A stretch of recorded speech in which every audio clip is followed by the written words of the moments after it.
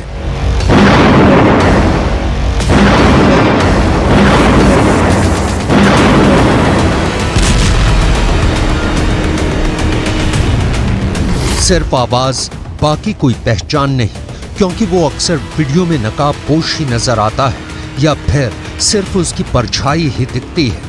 वो कभी किसी को सार्वजनिक रूप से नहीं दिखा है, वो कभी भी मोबाइल या किसी दूसरे डिजिटल टेक्नोलॉजी का इस्तेमाल नहीं करता है।